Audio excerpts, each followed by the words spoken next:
As the countdown to UFC 300 begins, fans worldwide are on the edge of their seats, eagerly awaiting the announcement of the main event. However, Dana White has kept the MMA community guessing, leaving us all wondering what blockbuster matchup he has in store.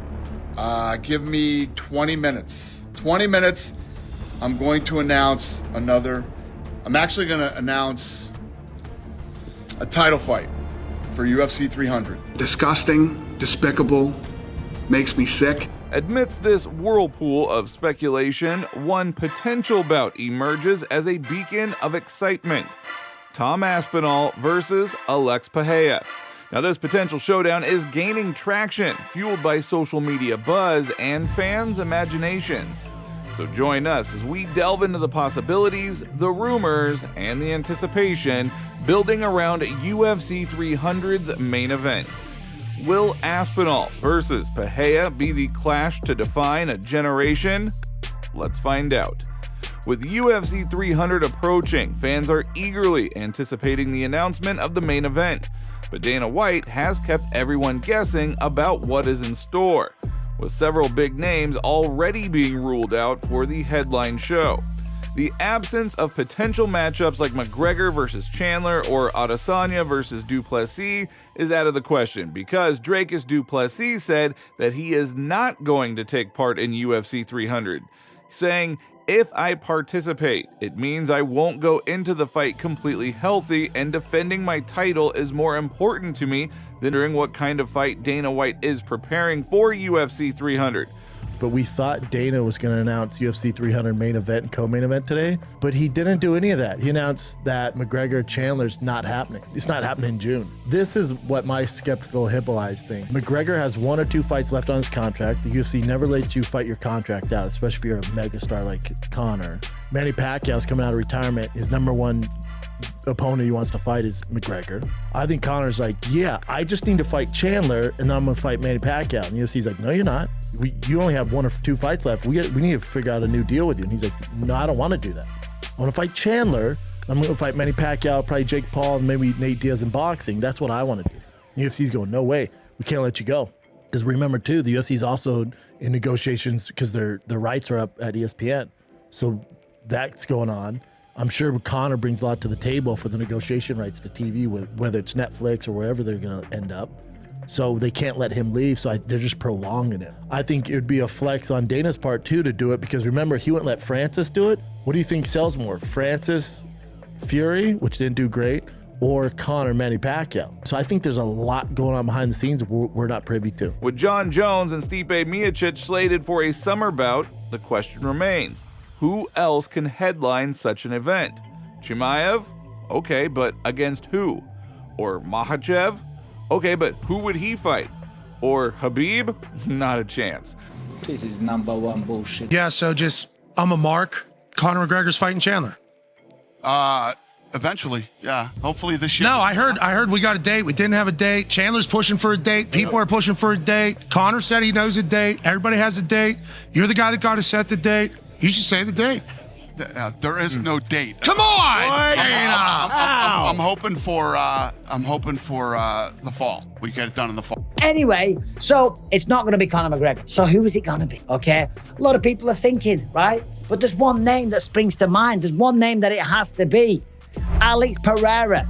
It's got to be Alex Pereira. Of course it is. But who is it going to be against Alex Pereira? It isn't going to be Tom Aspinall. And besides, if it was, he wouldn't be posting little teasers, okay? If the UFC had covered up who the UFC 300 main event is, Tom isn't going to be messing with everybody, taking the piss and trolling everyone, but giving me something to talk about. No, he wouldn't be doing that. So who are the other options? Personally, I don't see anyone else. So it does seem like Pereira versus Aspinall is really the only viable option.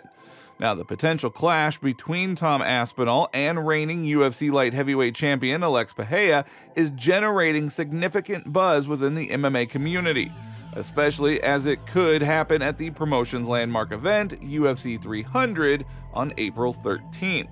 Now, the possibility of Aspinall versus Pereira has been fueled by social media activity, particularly Aspinall's recent Instagram post hinting The inclusion of the Moai emoji, which is associated with Pereira through a viral meme, has further ignited speculation about a potential headlining bout between the two fighters.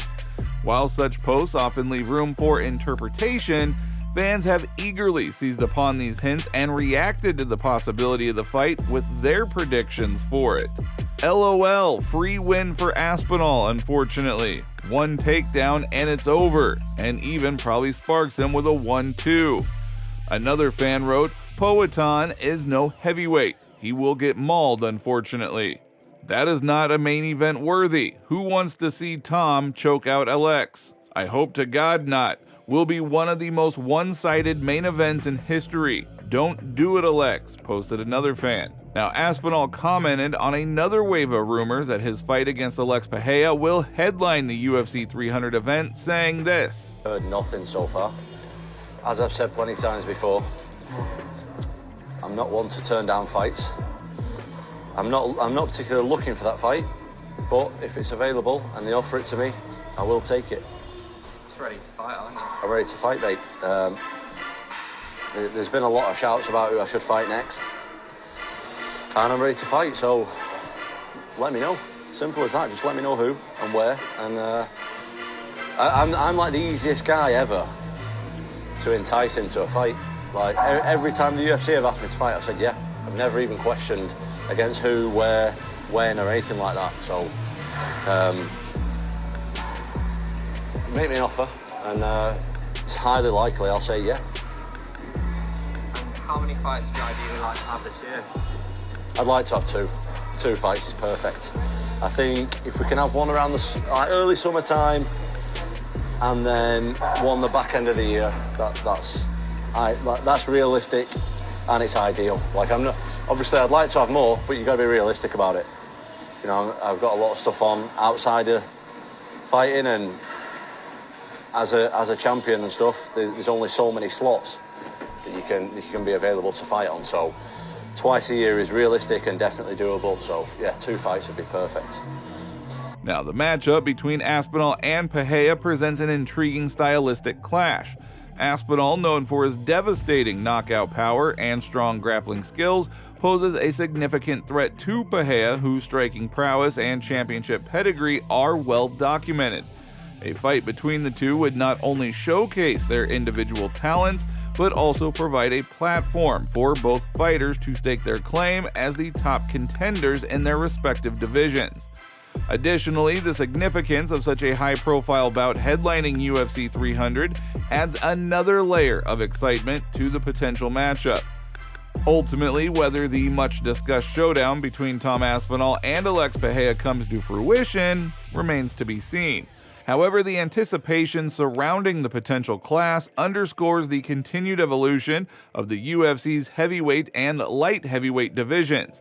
As fans eagerly await further developments, the prospect of witnessing 2 elite fighters square off in the octagon at a historic event like UFC 300, which only adds to the excitement and intrigue surrounding the sport of MMA.